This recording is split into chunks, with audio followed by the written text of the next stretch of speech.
I want to say something, honestly, without sounding dramatic.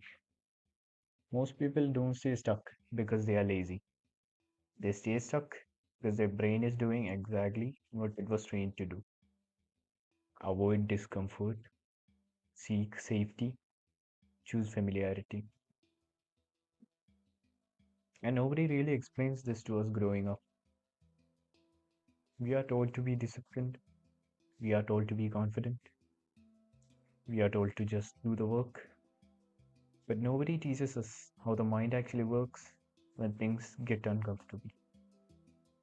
So when you sit down to do something important and suddenly feel tired, distracted, anxious, or blank, you start blaming yourself. You think something is wrong with you, but most of the time, nothing is wrong.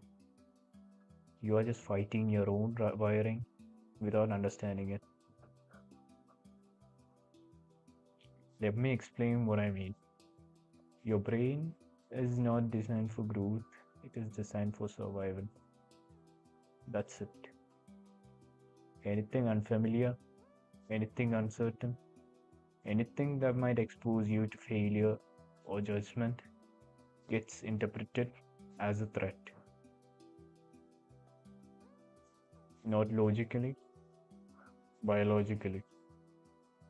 So, when you try to change your habits, speak differently, focus deeper, or become consistent, your brain doesn't say good job.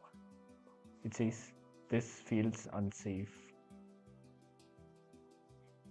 And it responds the only way it knows how, by pulling you away. That's where procrastination comes from. That's where overthinking comes from. That's where the sudden urge to scroll, sleep, eat, or escape comes from. It's not a lack of ambition, it's a protection response. Problem starts when we misunderstand this. We think the solution is willpower, but willpower is one of the weakest tools we rely on.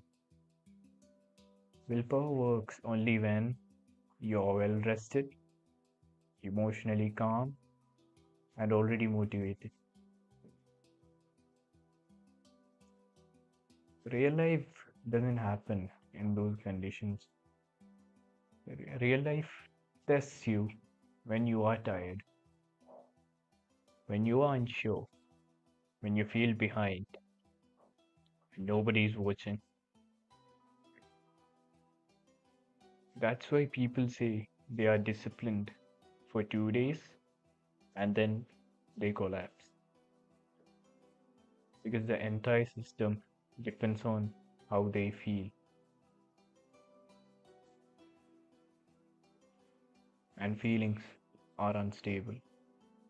Here's something that changed the way I see myself.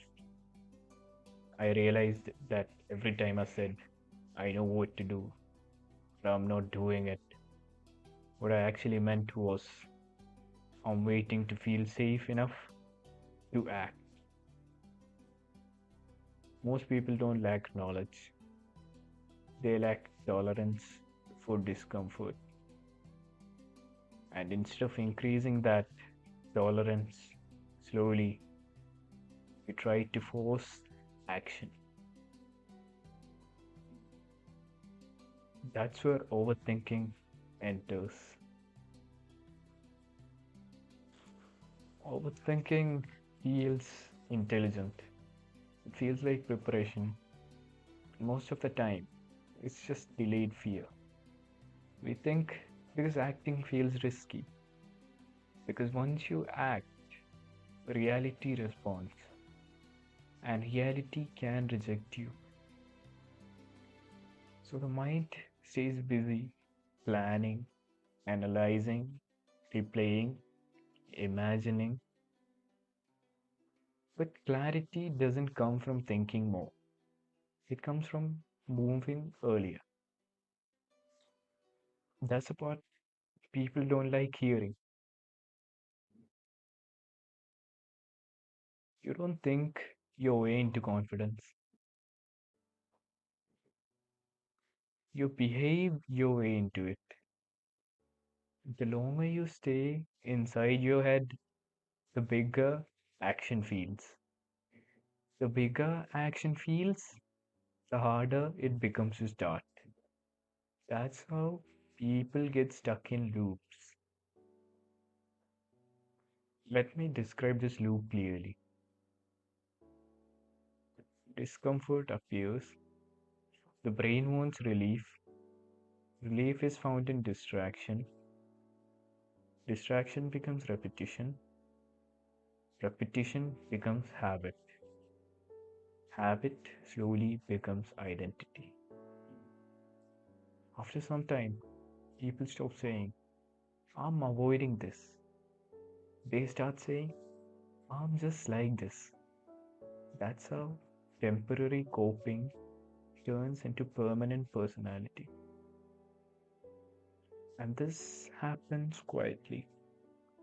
No big failure, no dramatic moment, just small escapes repeated daily. Worst part is the brain rewards this. Every time you escape discomfort, your nervous system relaxes, so the brain learns avoidance works. Breaking this loop doesn't require motivation, it requires awareness. What actually helped me was not pushing harder, it was changing my relationship with discomfort. Instead of asking, how do I get rid of this feeling?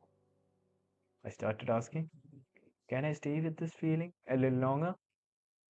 Not forever, not intensely, just a little longer than before.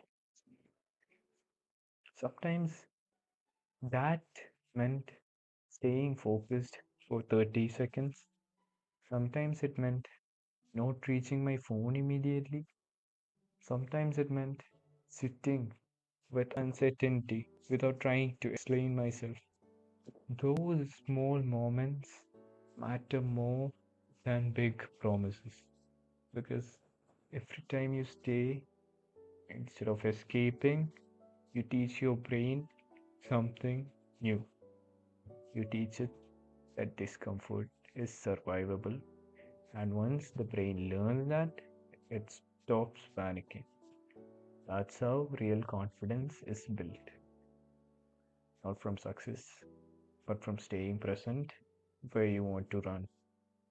This is why silence feels powerful to some people.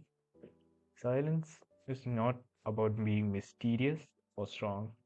Silence is what happens when internal noise reduces.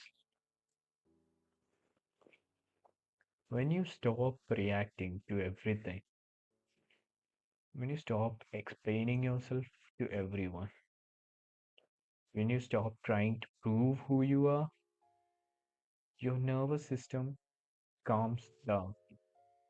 And calm looks like confidence from the outside. A lot of quiet people are not empty, they are processing. They observe more because they don't waste energy reacting. They feel deeply but selectively. The world often mistakes loudness for strength, but depth is built in quiet repetition. If you feel slow, if you feel behind, if you feel like you think more than you act, it doesn't mean you're weak. It means you are aware. But awareness without action turns into frustration. So don't try to become fearless. Become familiar with discomfort. Don't wait to feel ready. Act small, early, and imperfect.